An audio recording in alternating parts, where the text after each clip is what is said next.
Hi, thank you for joining Daily Self Care with Myra Wilkinson. So, today we're going to talk a little bit about being able to incorporate self care even when you don't want to. So, I know I'm always talking about self care is important, practice it daily.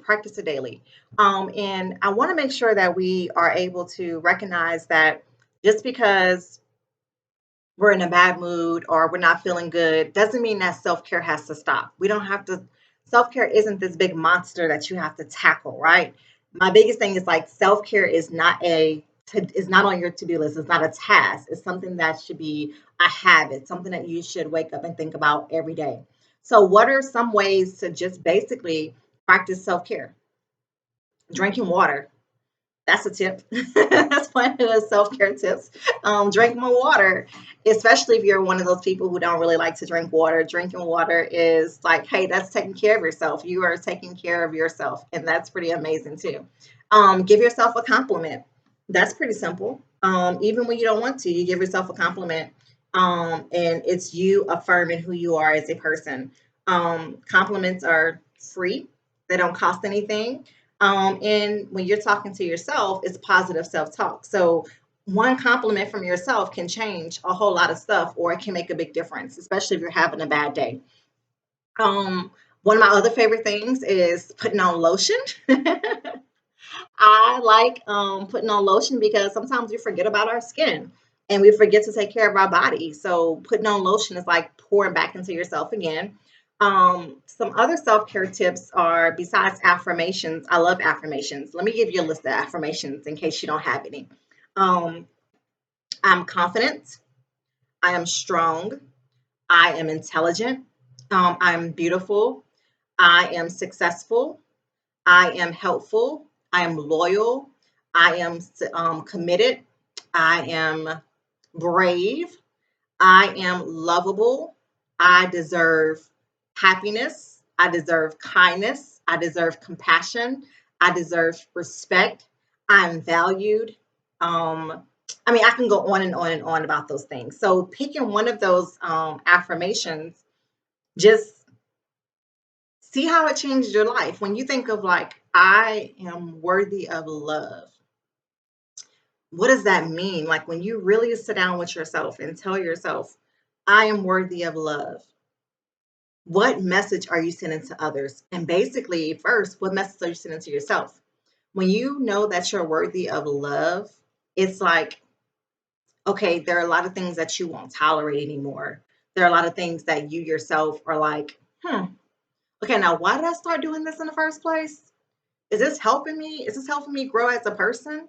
Um, I love myself way more to put up with this. I love myself way more to do this. I love myself way more so I can say no to this. So being able to love yourself is awesome.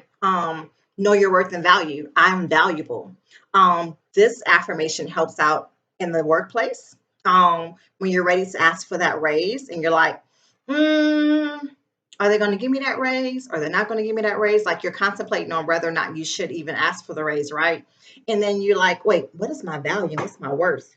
And then you go through your list of like, okay, I bring value to this company because I do A, I do B, I do C, I do all these things. And that boosts your confidence to say, I deserve this raise. So let me go ask for a raise. Or if not a raise, a bonus. Or if not a bonus, maybe some flexibility within your work schedule. So knowing what your worth and value is important as well. So when you have that positive self-talk with yourself and affirming the fact that you are valuable, you start to look at things a lot differently. Like with family members, I deserve that respect because I'm valuable. I deserve to be included in certain things. And I also deserve to be able to say no and not have anyone make me feel guilty about it, right? So knowing your value and your worth is important. So I am valuable. That goes with parenting too. Parenting is hard, almost cursed. Parenting is really, really hard. And being a mom of three from ages 17 to 11, I know parenting is not a, it's like, it's a job and we want to clock out. I want to clock out a lot when it comes down to parents. And I want to say, I don't want to parent anymore. But then I also have to remember that my kids are a blessing and they bring me joy. But I also need to know that I am valuable and I know my worth too. And even with parenting, I have to realize that there are boundaries and there are limits too, where I don't have to pour my entire self into them. That I can say no right now. My kids are not going to be neglected if I say no. If I don't answer their question immediately, they're not neglected. I know my value and my worth, which means like I can take time to myself if that's an hour, 30 minutes, 15 minutes, 10 minutes, whatever it is that I feel like I need. I deserve it because I pour myself into them, that I can say, you know what? I know you guys feel that your questions or your needs are very important right now, but mommy needs a break. And I'm going to take a 30-minute break. So once this timer goes off, or once this time hits, or whatever you want to call it, then I'll be ready to parent you again. But right now, I'm going to sit down and read a book. I'm going to sit down and listen to some music. I'm going to sit down and do nothing. And I'm going to sit here, and you guys are not allowed to talk to me. Now, for those who are judging and think that's cruel, it's okay. It's fine. I know my value and I know my worth, and I know that I deserve time to regroup. I deserve time to reset my mind, and I deserve time to give my kids what they need. And if I'm trying to be a parent while I am frustrated, tired, and exhausted, I cannot do that. So knowing my value and knowing that my kids value me enough to say, okay, mommy, we understand. And usually my kids do. Like they're pretty amazing with that because they value me as much as I value them. And I explain to them, I cannot listen to you right now because I mentally cannot hold any more space. And they're like, okay, we understand. So I teach them my value and my worth by communicating with them. So that works in relationships too. Being able to say, this is what I need from you. And I know my value, my worth. So until I get this, blah, blah, blah, blah, blah, blah, blah.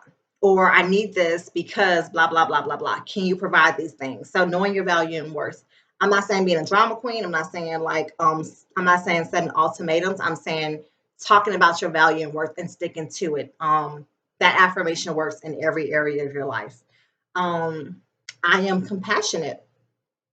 That affirmation is pretty awesome. I like to think of that every day.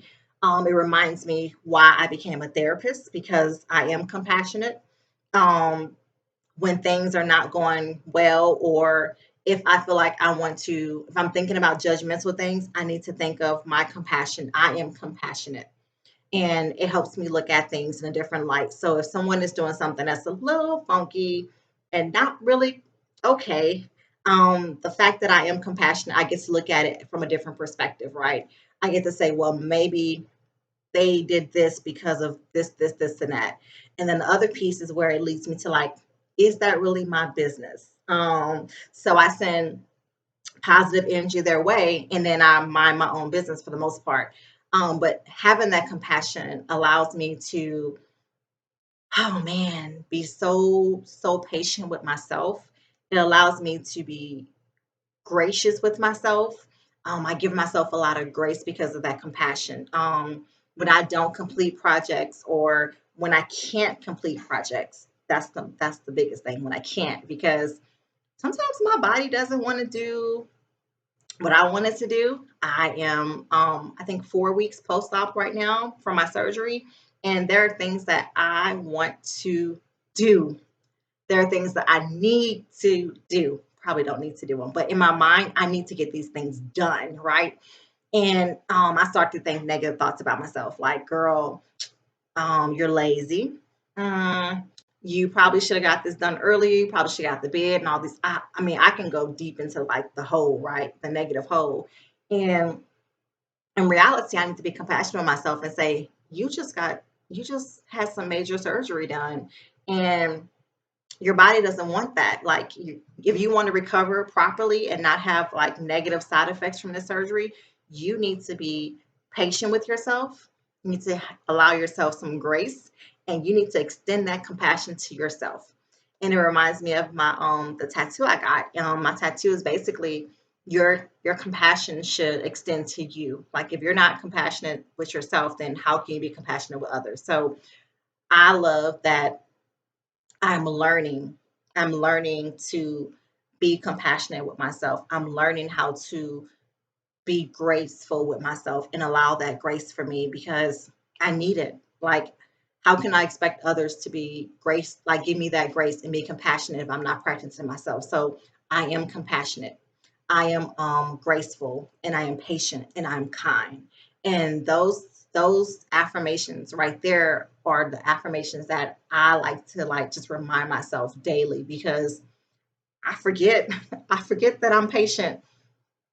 I forget when I'm like, I can feel myself like trying to like get things done, or things are not coming together like I want them to, and I can just feel it like building up inside, and my heart is racing, and I'm just like about to panic because things are not going the way I need them to go, and I have to stop and say, I am patient. I am patient. And in between those breaths that I take, it allows me to identify with myself again and come back to myself and say, girl, you are patient. This is going to be okay. Down, sit down and take some more breaths because you are blowing this out of proportion. It is going to get done. It just may not get done the way you wanted to or in the time frame that you wanted to. And it's okay. And I have a lot of self talks. I have a lot of talks with myself. I'm okay with that because I'm my biggest cheerleader and I'm the voice that I hear the most in my head. It's my voice and my voice needs to be kind, loving, compassionate and patient and a lot of grace. It needs to have a lot of grace attached to it. And if I can't do that for myself, then how can I do that for others? So basically, today's podcast was about affirmations and how to affirm yourself. Everyone has positive qualities about themselves, and the more you affirm them, the more they grow, and the more you affirm them, the more you're able to practice them and extend them to others. So my question to you is, what are you affirming daily? All right, thank you guys so much for joining Daily Self-Care with Myra Wilkinson. Enjoy your week.